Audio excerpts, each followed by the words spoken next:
Maharashtra TV 24 में आपका स्वागत है। बुद्ध पूर्णिमा की आप सभी को हार्दिक शुभकामनाएं। बुद्ध पूर्णिमा के दिन तथागत गौतम बुद्ध का जन्म हुआ था। बता दें इस दिन की 3 विशेषताएं हैं। पहला, इस दिन बुद्ध का जन्म हुआ था। दूसरा, इसी दिन तथागत गौतम बुद्ध को ज्ञान की प्राप्ति हुई थी। और तीसरा, इसी दिन तथागत गौतम बुद्ध को निर्माण प्राप्त हुआ था, यानी कि इसी दिन उनकी मृत्यु हुई थी। इस समय हम मौजूद है दीक्षा भूमि में। चलिए यहाँ के लोगों के साथ बातचीत करते हैं। समस्त मानव जातीला एक शांतीचा मार्ग दाखवणारे गौतम तथागत महाकारुणिक गौतम बुद्ध आणि डॉक्टर बाबासाहेब आंबेडकरांनी जो आम्हाला हा जो धम्म दिलेला आहे, यामुळे आम्ही जे या देशामधले पीडित शोषित जी जनता होती आणि डॉक्टर बाबासाहेब आंबेडकरांनी हा बुद्ध धम्म दिला, या धम्मामुळे आणि बाबासाहेबांनी दाखवलेल्या मार्गामुळे या जमातीची आणि या तळागाळातल्या लोकांची खूप प्रगती झालेली आहे।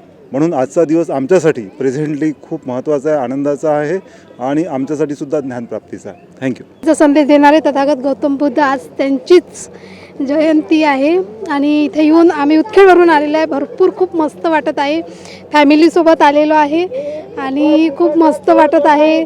या बाबासाहेबांच्या दीक्षाभूमीवर येऊन इथूनच आपल्याला बाबासाहेबांनी दीक्षा दिली आणि आपला पूर्ण जे जुनं जे काही होतं ते याच दीक्षाभूमीवर आपण सोडलेलं आहे आणि नवीन जीवनाला आपण इथूनच सुरुवात केलेली आहे। आता हे नवीन जीवन जगताना खूप मस्त वाटत आहे, थाटामाटात वाटत आहे आणि चांगलं जगल्यामुळे असं वाटत आहे की परत एकदा या दीक्षाभूमीवर यावं आणि वंदन करावं। असं नेहमी आम्ही येत राहू आणि तथागताला आणि बाबासाहेबांना नेहमीच वंदन करत राहू। धन्यवाद। जय भीम। बुद्ध पूर्णिमा का शुभ दिवस है, कैसा लग रहा है आपको? मेरे को तो बहुत अच्छा लग रहा, लेकिन दुख की बात एक है, अपने जो बौद्ध धर्मी लोग हैं वो असली नहीं नकली बोलता मैं उसको, कि जो भगवान बुद्ध के तत्व अगर पंचशिला नहीं पालते होंगे तो वो उसमें क्या अर्थ है, सिर्फ नाम के बौद्ध हो गए वो। मैं उसको नकली बौद्ध बोलता, असली बौद्ध होना चाहिए। या भगवान बुद्ध के जो 5 शील है वो अगर अपन ने नहीं पालन किया उसका तो क्या फ़ायदा है, अपन सिर्फ नाम के बौद्ध बन गए। और ये जो बाबा साहब के विचारशील धारा है, जब तक उसके ऊपर अपन अपना जीवन प्राप्त वो सफल ये नहीं करते, उसको आचरण में नहीं लाते, तब तक अपन आगे नहीं बढ़ सकते। अपने च नहीं, अपना समाज च नहीं तो पूरा देश आगे नहीं बढ़ सकेगा। क्यों कि अपन सिर्फ क्या है, अपना खुद का भला चाहते, दूसरों को कुछ अपन ये नहीं देते। या बौद्ध धर्म के जो ये है उनके ऊपर थोड़ा चलना चाहिए। कम से कम नहीं 5 शील तो 4 तो भी पालन करना चाहिए।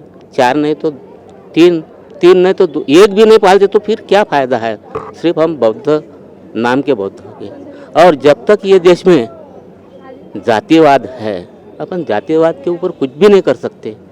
यानी अपना जो समाज का कार्य है वो अपन पीछे छोड़ दिया, सिर्फ अपन अपने प्रपंच में लग गए, इसके बाद में कुछ भी नहीं कर रहे।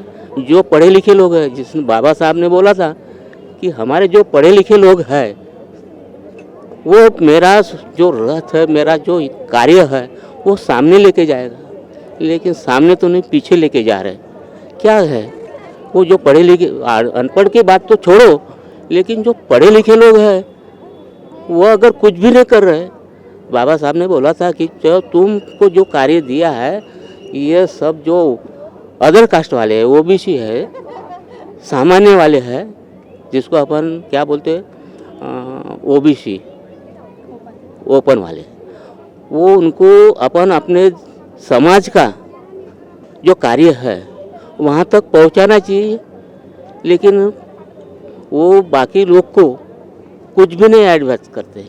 इसलिए दुख की बात यह है कि अपना समाज जो है, जो बौद्ध समाज है, उन्होंने ये कार्य करना चाहिए।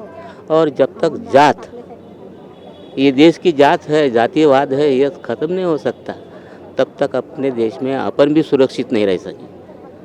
और वो जात अगर नष्ट करना है तो वो सिर्फ अपन दूसरे को बताने के लायक, बताने में ये नहीं। जो जातीयवाद फैला रहे हैं, जो धर्मशास्त्र के ऊपर वो जातीयवाद फैल रहा है, वो शास्त्र ने एक आदमी ऊपर बैठा दिया, दूसरा उसके नीचे बैठा, तीसरा उसके नीचे। ये जो जाति जाति में जो फर्क है वो धर्मशास्त्र के अनुसार है। वो शास्त्र को तो मैं बोलता कि वो जला देना चाहिए। वो शास्त्र के ऊपर अपना जो समाज है, अक्खा मानव समाज है, वो सब एक में के अलग हो गए। सब एक में का द्वेष भावना के ऊपर है। अब मैं बोलता कि ये जो बाबा साहब ने बताया, अगर बाबा साहब उस टाइम देश भावना के इसमें चलते तो ये देश हिंदुस्तान नहीं रहता, ये तो पाकिस्तान के यानी मुसलमान का देश बन जाता। लेकिन बाबा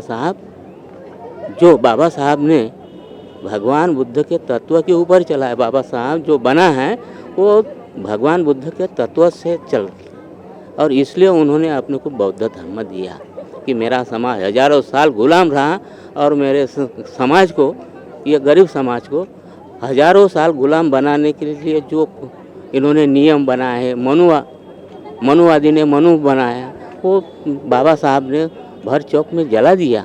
इतना बड़ा कि जहाँ अपने पूरे जगत में बाबा साहब इतना विद्वान कोई नहीं था, उसने ऐसा ही लिया क्या बौद्ध धर्म, और इतना बड़ा बौद्ध धर्म अपने को आचरण के लिए दिया है। ये तो अपनी मेहरबानी, ये बाबा साहब की मेहरबानी है कि अपन शुद्ध आचरण से चलना चाहिए और वो मानव बनना चाहिए।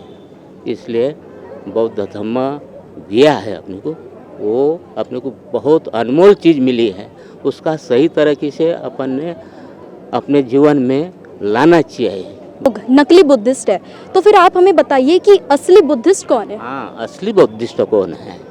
असली बुद्धिस्ट वो है कि जो पंचशील के ऊपर चलता है, वो है असली बुद्ध। जो बाबा साहब के विचार से चलेगा वो है असली बुद्ध।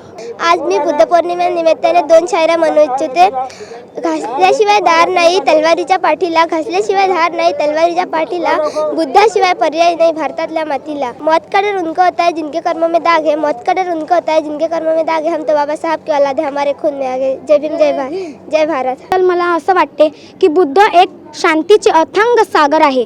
बुद्धासारखा या जगात कोणी बनू शकला नाही, कारण की ते एक शांत आणि बुद्धिवान मानव आहेत। माझं नाव साम्यता सदानंद खंडेराव आहे। मला बुद्ध भगवान बद्दल हेच वाटते की त्यांनी आम्हाला हा धर्म दिला आहे आणि मला खूप भाग्यवान समजते की मला असा धर्म मिळाला आहे। आणि भगवान गौतम बुद्धांबद्दल बोलायचंच काय, कारण की ते एवढे महान आहेत की त्यांच्याबद्दल मी काही बोलूच शकत नाही, कारण की ते या जगाचे अथांग सागर आहेत। बहुत अच्छा लग रहा, इसलिए तो आए हैं यहाँ। बिहार में भी गए, वहाँ भी किए, प्रेयर किए और यहाँ भी आ गए। और ये अभी इस दिन में त्रिगुणी पौर्णिमा बोलते हैं इसको। यह जन्म भी हुआ, ज्ञान प्राप्ति हुई और मृत्यु भी हो गई, परिनिर्वाण भी हो गया इस तरह इस पूर्णिमा को। इसलिए सब लोग इस पूर्णिमा को बहुत अच्छे से, हर एक पूर्णिमा को मानते हैं, लेकिन ये पूर्णिमा बहुत सबके लिए अच्छी है। तुम्हाला काय वाटते ते सांगा, माहिती दे। म्हणजे कसं खूप आनंद होता है पूर्णिमेचा। तो जैसा कि अभी आपने देखा कि यहाँ के लोगों ने अपना मनोगत व्यक्त किया, बुद्ध धर्म के बारे में हमें जानकारी दी। जैसा कि आपने अभी देखा होगा कि ज्येष्ठ नागरिक द्वारा असल बुद्धिज़्म के बारे में हमें पता चला। ऐसे ही अन्य वीडियोस के लिए देखते रहिए हमारा channel Maharashtra TV 24। Cameraman Praveen Suryavanshi के साथ मैं मानवी बागड़े।